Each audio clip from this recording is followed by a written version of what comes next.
अस्सलाम वालेकुम। हमारा नेक्स्ट टॉपिक है stem cells. Stem sales basically क्या होते हैं? स्टेम सेल्स हमारी बॉडी में कुछ यूनिक किस्म के सेल्स मौजूद होते हैं जिन्हें हम स्टेम सेल्स कहते हैं। ये यूनिक किस्म के सेल्स क्यों हैं? यूनिक किस्म के सेल्स इसलिए हैं क्योंकि हमारी बॉडी जो है वो डिफरेंट पार्ट्स से मिलके बनी है। जैसे कि हमारी बॉडी के अंदर ब्रेन है, उसके अलावा मसल्स हैं, उसके अलावा आइज़ हैं, उसके अलावा रेड ब्लड सेल्स हैं हमारी बॉडी के, हमारी स्किन है। तो इस तरह हमारी बॉडी के अंदर डिफरेंट किस्म के सेल्स मौजूद हैं और ये जो डिफरेंट किस्म के सेल्स बनते हैं, वो जिन सेल्स से बनते हैं वो कौन से सेल्स हैं? वो हैं स्टेम सेल्स। ठीक है, तो stem cells are unique cells, हमारी बॉडी में पाए जाने वाले कुछ खास किस्म के यूनिक जो हैं वो सेल्स हैं। They have ability to develop into many different cell types. Stem cells के अंदर ये खासियत होती है कि ये क्या कर सकते हैं, ये डिफरेंट किस्म के सेल्स बना सकते हैं। ठीक है, जैसे हमारे ब्रेन के सेल्स बना सकते हैं, हमारे मसल्स फॉर एग्जांपल जो है वो मसल्स जो हैं वो कहीं से डैमेज हो गए तो मसल सेल्स जो हैं वो बनाने के लिए कौन से सेल्स होते हैं? Stem cells. स्टेम सेल्स से फ़ौरन क्या बन जाएंगे? मसल सेल्स बन जाएंगे। ब्रेन सेल्स डैमेज हो गए तो स्टेम सेल्स से ब्रेन बन जाएगा। उसके अलावा इसी तरह हमारी बॉडी के अंदर रेड ब्लड सेल्स जो हैं वो अगर जो है उनकी शॉर्टेज आ रही है तो रेड ब्लड स्टेम सेल से ही रेड ब्लड सेल्स बन जाएंगे। ठीक है, इस तरह जो है वो ये यूनिक किस्म के सेल्स हैं। Stem cells are unique cells, हमारी बॉडी में पाए जाने वाले यूनिक किस्म के सेल्स हैं। They have ability to develop into many different cell types. इनके अंदर ये खासियत होती है, दे हैव एबिलिटी, इनके अंदर ये खासियत होती है to develop into many different cell types. ये हमारी बॉडी के डिफरेंट सेल्स टाइप्स जो हैं वो बना सकते हैं इन द बॉडी। ठीक है, अब फॉर एग्जांपल एक स्टेम सेल्स है। ठीक है, एक स्टेम सेल जो है वो आपके ब्रेन का सेल भी बना सकता है। फॉर एग्जांपल मैं कहती हूँ कि ब्रेन सेल बनाया है इसने। ठीक है, एक स्टेम सेल से जो है वो ब्रेन सेल बना। ठीक है, तो स्टेम सेल से एक सेल जो है वो ब्रेन सेल बन सकता है और इससे जो है वो एक और स्टेम सेल बन सकता है जो कि दोबारा से इसकी जगह पर चला जाएगा। दोबारा से जब ज़रूरत पड़ेगी तो दोबारा से इसके अंदर चेंजिंग आएगी, कुछ और बनाना होगा तो कुछ और बन जाएगा। ठीक है, तो व्हेन स्टेम सेल्स डिवाइड, जब स्टेम सेल्स डिवाइड होते हैं, न्यू सेल्स हैव पोटेंशियल, जो नए सेल बनते हैं उनके अंदर ये पोटेंशियल होता है, इतनी पोटेंसी होती है इधर टू रिमेन स्टेम सेल, कि या तो वो स्टेम सेल ही वापस बन जाएं और बिकम स्पेशलाइज सेल, या फिर वो सेल जो है उससे क्या बन जाए? स्पेशलाइज सेल बन जाए। ठीक है, अगर ऐसे होता रहा कि एक स्टेम सेल से स्पेशलाइज किस्म के सेल ही बनते रहे तो इस तरह तो हमारी बॉडी के अंदर स्टेम सेल्स ख़त्म हो जाएंगे। स्टेम सेल्स हमें आगे के लिए भी तो बचा के रखने हैं। तो स्टेम सेल्स जब डिवाइड होते हैं तो उनमें से कुछ स्टेम सेल्स दोबारा से स्टेम सेल्स ही बन जाते हैं और कुछ सेल्स जो हैं वो स्पेशलाइज किस्म के सेल्स बन जाते हैं। ठीक है, फॉर एग्जांपल मिसाल के तौर पर मसल सेल्स, हमारी बॉडी में पाए जाने वाले muscle cells, red blood cells हैं, ब्रेन के सेल्स हैं, इस तरह जो है ये डिवाइड होकर स्टेम सेल्स ये डिफरेंट किस्म के सेल्स बना देते हैं। Categories of stem cells, stem cells जो हैं वो और भी स्टेम सेल्स की ही आगे बहुत सारी कैटेगरीज हैं। जैसे कि स्टेम सेल्स में सबसे पहली कैटेगरी आती है टोटिपोटेंट सेल की। ये टोटिपोटेंट स्टेम सेल्स, उसके अलावा फिर इसके बाद आते हैं प्ल्यूरिपोटेंट स्टेम सेल्स होते हैं। उसके अलावा मल्टीपोटेंट, उसके अलावा जो है ओलिगोपोटेंट स्टेम सेल्स होते हैं। उसके अलावा इनमें यूनिपोटेंट स्टेम सेल्स होते हैं। ठीक है, ये 5 कैटेगरीज हैं स्टेम सेल्स की: totipotent stem cells, pluripotent stem cells, multipotent stem cells, oligopotent stem cells and unipotent stem cells. अब ये स्टेम सेल्स की ही डिफरेंट कैटेगरीज हैं। ठीक है, स्टेम सेल्स में एक पहली जो कैटेगरी है जिसे हम कहते हैं टोटिपोटेंट स्टेम सेल्स, ये ऐसे सेल्स होते हैं जो आपकी बॉडी का कोई भी सेल्स हैं उन्हें बना सकते हैं। ठीक है, ये वो वाले सेल्स हैं टोटिपोटेंट स्टेम सेल्स, ये वो वाले सेल्स हैं जो कि आपकी बॉडी के हर किस्म का सेल बना सकते हैं। फिर उसके बाद प्ल्यूरिपोटेंट स्टेम सेल्स हैं, ये आपकी बॉडी में जो है वो ये भी ऑलमोस्ट जो है वो आपकी तमाम टाइप के सेल्स जो हैं वो बना सकते हैं। उसके अलावा मल्टीपोटेंट सेल्स हैं, ये वो सेल्स हैं जो कि आपकी बॉडी के अंदर एक जैसे सेल्स का ग्रुप बना सकते हैं। ओलिगोपोटेंट सेल्स स्टेम सेल्स ऐसे सेल्स हैं जो कि एक ही डिफरेंट एक ही कैटेगरी में रहते हुए डिफरेंट सेल्स बना सकते हैं। Unipotent cells, unipotent stem cells ऐसे सेल्स होते हैं जो कि एक ही किस्म का सेल बना सकते हैं। ऐसे स्टेम सेल जो एक ही किस्म का सेल्स बना सकते हैं। आगे हम अभी इनको एक्सप्लेन करेंगे, आपको समझ आ जाएगी। Followings are the major categories of stem cells. Stem cells की जो मेजर कैटेगरीज हैं वो हमारे पास यहाँ पर डिस्कस हुई हैं। जैसे कि हमारे पास है टोटीपोटेंट सेल्स, ठीक है। Totipotent stem cells, these stem cells, ये stem cells can differentiate into all cell types. ये किसी भी किस्म की सेल टाइप का सेल जो है वो बना सकते हैं। हमारे पास पहली कैटेगरी है totipotent cells. These stem cells can differentiate, ये ऐसे स्टेम सेल्स हैं जो कि हमारी बॉडी की ऑल सेल टाइप सेल्स में जो है वो डिफरेंशिएट हो सकते हैं। मिसाल के तौर पर फॉर एग्जांपल मैं कहती हूँ ज़ायगोट की अगर हम बात करते हैं। ज़ायगोट क्या है? ज़ायगोट एक ऐसी चीज़ है जो कि फर्टिलाइजेशन के नतीजे में बनती है। मेल की बॉडी से जो है वो स्पर्म होता है और फीमेल की बॉडी से एग होता है। जब ये आपस में फ्यूज़ हो जाते हैं तो हमारे पास जो एक न्यू सेल बनता है उसे हम ज़ायगोट कहते हैं, ठीक है। तो इस ज़ायगोट में शुरू में जब ज़ायगोट के अंदर डिवीजन होती है तो ये एक सेल से 2 सेल बनते हैं, फिर 2 सेल से जो हैं वो 4 सेल बन जाते हैं, फिर 4 सेल से जो है वो 8 सेल बन जाते हैं। इस तरह करके इनमें जो है वो डिवीजन होती है, ठीक है। तो ज़ायगोट के अंदर अब ये जो ज़ायगोट है, ज़ायगोट के अंदर जो डिवीजन होने से ये वाले जो सेल्स बनते हैं ये होते हैं टोटीपोटेंट सेल्स। मतलब ये वो वाले सेल्स हैं जिन्होंने हमारी बॉडी के, जिसने बेबी के बॉडी के जो है वो पूरी बॉडी जो है वो बनानी है, ठीक है। तो फॉर एग्जांपल मिसाल के तौर पर ज़ायगोट के cells and cells produced by first few divisions in zygote. जब ज़ायगोट बनता है तो ज़ायगोट के सेल क्या होते हैं? टोटीपोटेंट स्टेम सेल्स होते हैं।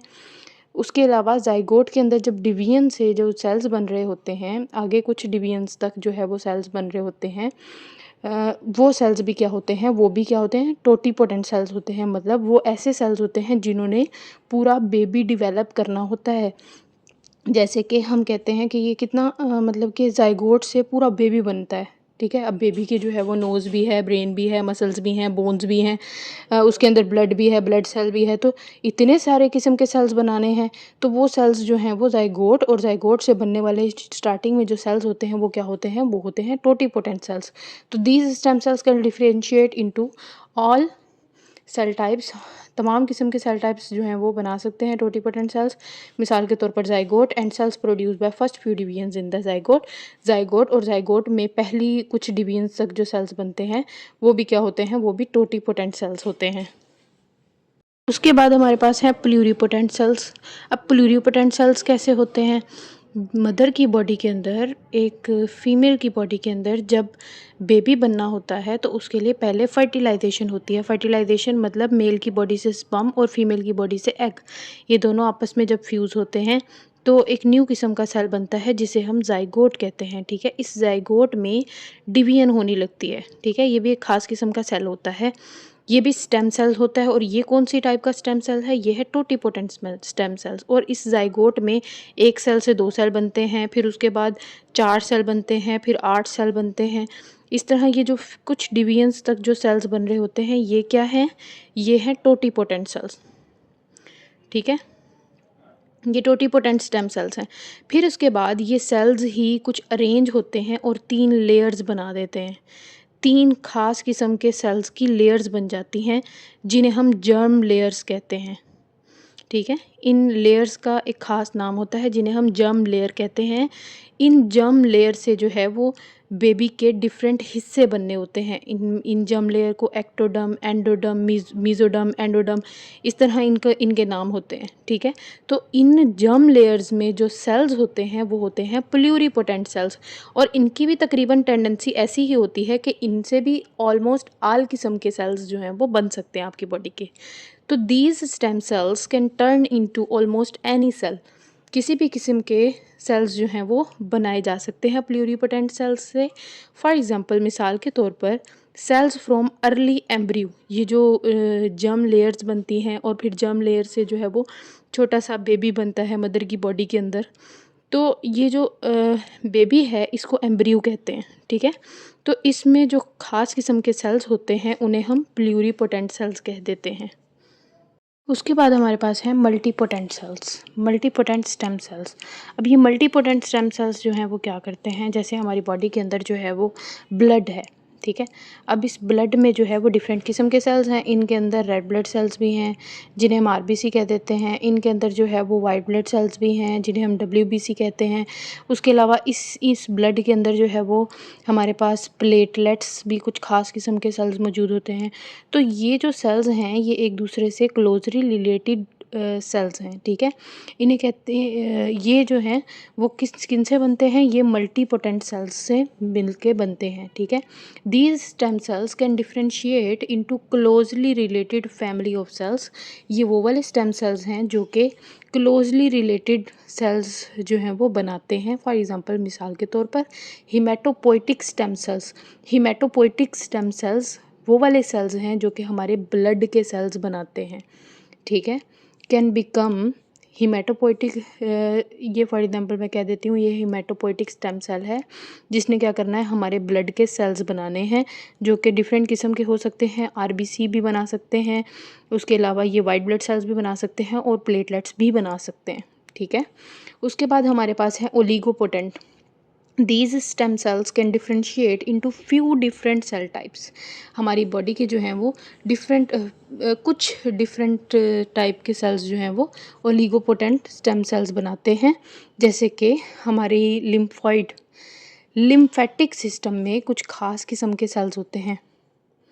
हमारी बॉडी में लिम्फेटिक सिस्टम के कुछ खास किस्म के सेल्स होते हैं। बी सेल्स होते हैं, टी सेल्स होते हैं, ठीक है। बी सेल्स होते हैं, टी सेल्स होते हैं।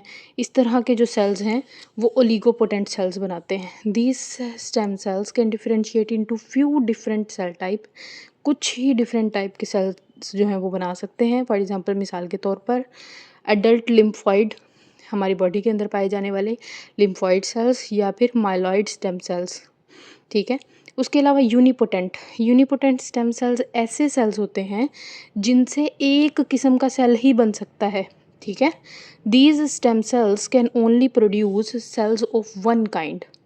ये ऐसे खास किस्म के सेल्स हैं जिनका काम एक किस्म के सेल्स ही बनाना है, which is their own type, जो कि उसी तरह के हो। जैसे हमारी जो है वो मसल्स के स्टेम सेल्स ले लेते हैं या फिर स्किन के ले लेते हैं, ठीक है। कहीं से हमारी स्किन जो है वो ख़राब हो जाती है, कुछ दिनों बाद हम देखते हैं कि हमारी स्किन जो है वो वहाँ से ठीक हो गई है, तो वहीं पर जो है वो न्यू सेल्स आ जाते हैं। तो वो कहाँ से आते हैं, वो यूनिपोटेंट सेल्स, पहले से पड़े हुए यूनिपोटेंट सेल्स से जो है वो डिवीजन होती है और फिर जो है वो क्या बन जाते हैं, हमारी स्किन बन जाती है।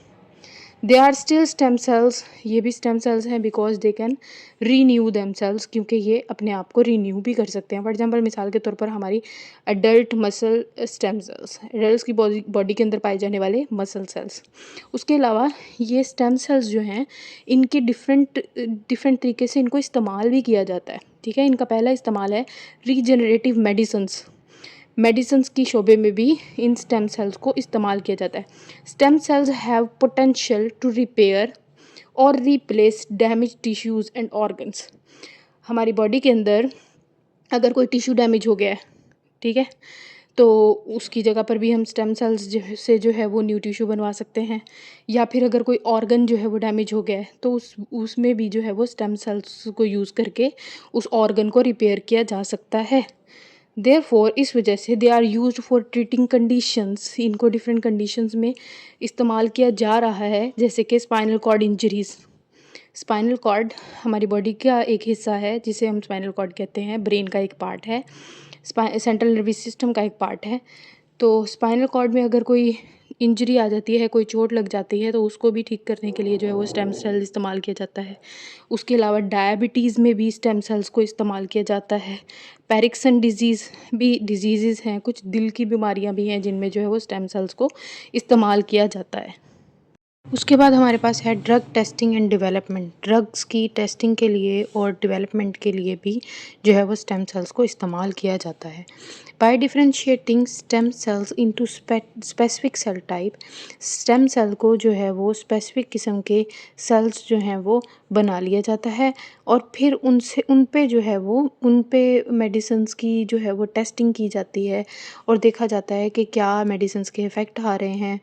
तो कोई भी ड्रग हम बनाते हैं, कोई भी टैबलेट जब हम बनाते हैं तो वो उस टैबलेट को डायरेक्ट जो है वो ह्यूमंस पे जो है वो टेस्ट ना करने के लिए जो है वो क्या करते हैं, वो स्टेम सेल्स से ही जो है वो मॉडल्स तैयार करवा लेते हैं और इन सेल्स के ऊपर जो है वो ड्रग को टेस्ट करके देखते हैं कि आया ये ड्रग जो है, ये दवाई जो है, ये इस चीज़ पे जो है वो ठीक से वर्क कर रही है या नहीं कर रही।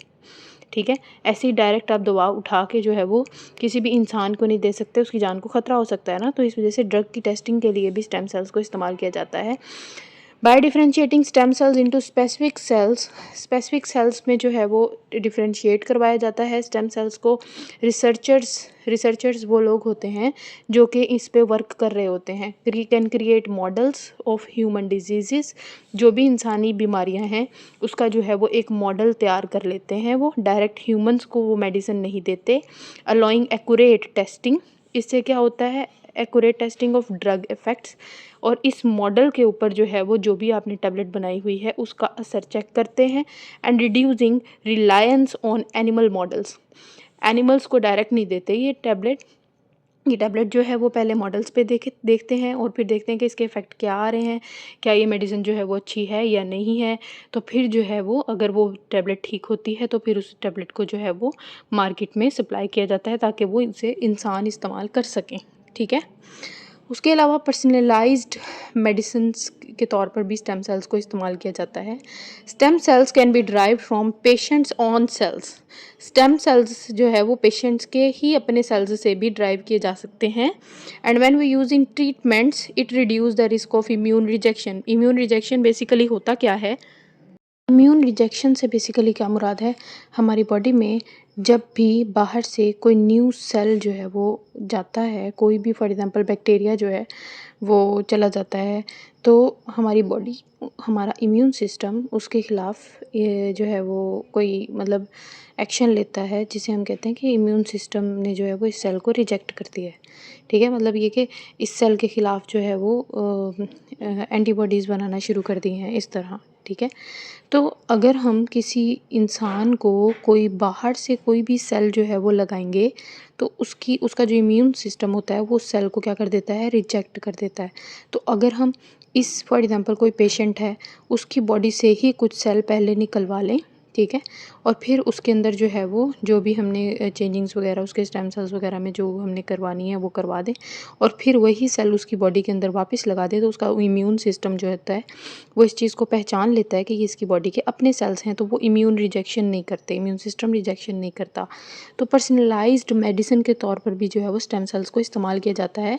Stem cells can be derived from patients on sale, patients की बॉडी से ही सेल लिए जाते हैं। And when use in treatments it reduce, और फिर इसको जो है उस इन सेल्स को ही ट्रीटमेंट में इस्तेमाल किया जाता है। It reduce the risk of immune rejection, इस तरह इम्यून सिस्टम इस सेल्स को रिजेक्ट नहीं कर पाता। This can lead to more effective and safer therapy, इस तरह जो है ये बंदा जो है वो इसकी जो थेरापी है, इसके जो इलाज है वो भी ठीक हो जाता है और इफ़ेक्टिव भी होता है। ठीक है, तो अगर आपको कोई भी बात समझ ना आ रही हो तो आप मुझसे कमेंट में पूछ सकते हैं। अल्लाह हाफिज़।